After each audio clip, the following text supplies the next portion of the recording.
All right, let's talk about that feeling. You know the one. You write a piece of code, you're proud of it, you run it, and it just explodes in a fiery mess of red error text. Yeah, we've all been there. Well, today we are going on a journey from that exact chaos to being in complete control. We're going to master Python's exception handling. Let's dive in. So let's set the scene. You've built a pretty slick program. It seems simple, elegant. It works perfectly when you use it. But the second it faces something it doesn't expect, the whole thing can just come to a screeching halt. I mean, seriously, who hasn't had this happen? That sudden, jarring stop. One second you have a running program, the next, your beautiful logic is just gone, replaced by a wall of text that looks like another language. It's probably one of the most universal and frustrating things about coding. So what's really going on here? Okay, check out this classic example. Your code asks the user for a number. But what if they type the word 0? Well, your code tries to turn that text into a number, which, it just can't do. And bam, you get hit with a value error. The program is done. Kaput. Or how about this one? Your code is all set to do some division. The user actually enters a number this time, but they enter 0. Now, in the universe of math, you just can't divide by 0. It's a fundamental rule. And Python, it agrees, throwing a 0 division error and, you guessed it, crashing the whole thing all over again. Now, those crashes spit out a ton of text that can look super intimidating at first. But here's the secret. That text isn't a failure notice. It's actually a map. And before we can fix any problem, we've got to learn how to read that map, how to decode what Python is trying to tell us. So let's get the terminology right. What we've been calling a crash is technically an unhandled exception. That's all it is. An exception is just an error that pops up while the program is actually running. Think of it like a red flag that something unexpected just happened. And if we don't do something to handle that red flag, the program's normal flow just stops. It crashes. And this is the map Python gives you. It's called a traceback.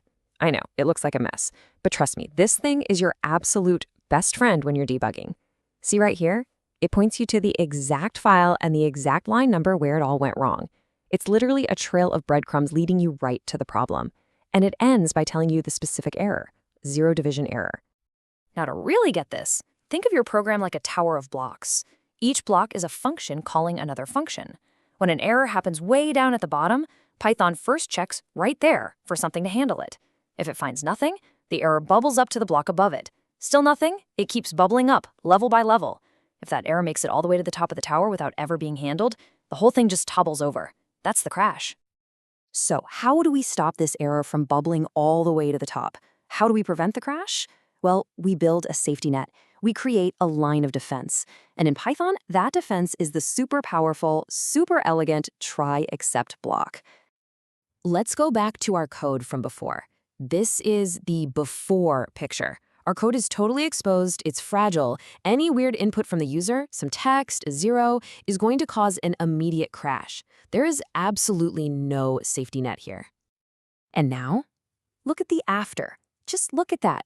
By wrapping our risky code inside a try except block, we've built that safety net. Our code isn't fragile anymore. Now, when an error happens, it doesn't crash, no. It gets caught, and we can run some other code instead, like printing a nice friendly message to our user. This is a total game changer. So, how does this magic work? It's actually beautifully simple. First, Python tries to run the code you put in the try block. If everything goes off without a hitch, it just completely skips the except block and moves on. Easy. But the moment an error pops up, Python immediately stops what it's doing, jumps straight down to the except block, and runs that code instead. The crash is totally avoided. Okay, so now that you have this new superpower, it's really tempting to just wrap everything in try except. But real mastery, real control, comes from using this tool with precision. It's not just about catching errors, it's about catching the right errors. And this, quote, just says it all. Using a generic bare except is like casting a fishing net so wide you catch everything in the ocean. It'll catch any error, even system stuff, or worse, bugs in your own logic that you should know about. This can make your program incredibly hard to debug. The best practice, always, is to be specific. And here are some of the usual suspects you'll want to target. You've got value error for when a function gets a value it can't handle. FileNotFoundError is a big one, happens when you try to open a file that isn't there. We've already met zero division error, and type error is for when you try to, say, add a number to a string. Knowing these specific targets is what gives you that precision control. Okay, so what happens when a single piece of your code could fail in a few different ways? Well, a single safety net might not be enough. You need to be ready for different kinds of threats, and Python gives you some great tools to handle exactly that. You've basically got two great options here. On the left, you can stack up separate except blocks. This is perfect when you want a different, custom response for each different error. But on the right, if you want to do the exact same thing for several types of errors, you can just group them together in a tuple. Both are awesome techniques for writing really robust code. All right, let's bring this all together. Think about where we started, with programs that would break at the slightest surprise. Now, you have the tools and the mindset to build applications that can see problems coming and handle them with grace and control.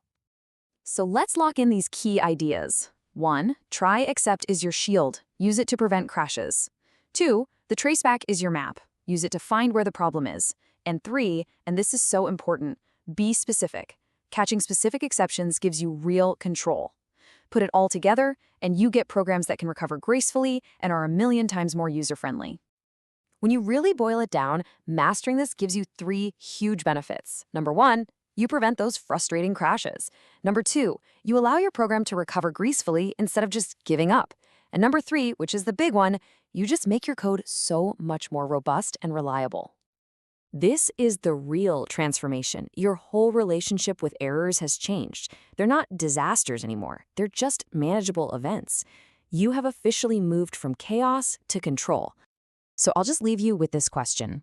Now that you have this in your toolkit, now that you can control errors, what's the first unbreakable program you're going to build? Thanks so much for tuning in.